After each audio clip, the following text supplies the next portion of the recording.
Good evening গো। আজকে আর good afternoon নাই।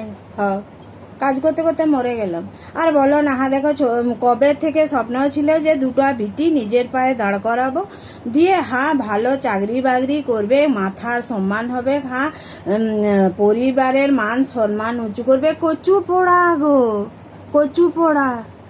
দেখো আমি দুটো বিটিকে নিজের পায়ে দাঁড় করেছি, বুঝলে। এখন আমি দুঃখে মরে যাচ্ছি। দেখো যাদের বিটি ছেলেগুলো 12 পাস করে বিয়া করেছে, গ্র্যাজুয়েশন করে বিয়া করেছে, তারা দেখো হানিমুন করছে।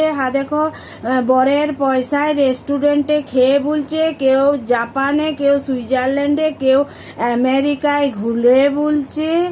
দেখো গবাব গব খেয়ে বলছে। তাদের মাগুলো আমাদিকে দেখে টিটকারি করছে, যারা বিটি ছেলেগুলোকে পড়িয়ে নিজের পায়ে দাঁড় করিয়েছে। বলছে দেখো, বলছে বাবা ইয়ার বাবা টাকা রোজগার নাই নাকি, বিটি ছেলেটাকে চাকরি করাচ্ছে। এত বয়স হয়ে গেছে, 25-26 বছর বয়স হয়ে গেছে, বিয়া দেয় নাই। কি গো, বিটি রোজগারে খাচ্ছে, ইয়াদের গোলায় ভাতগুলো কি করে রুচ্ছে।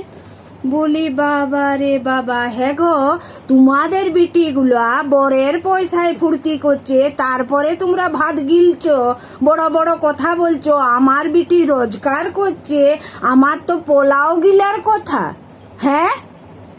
গেল যা।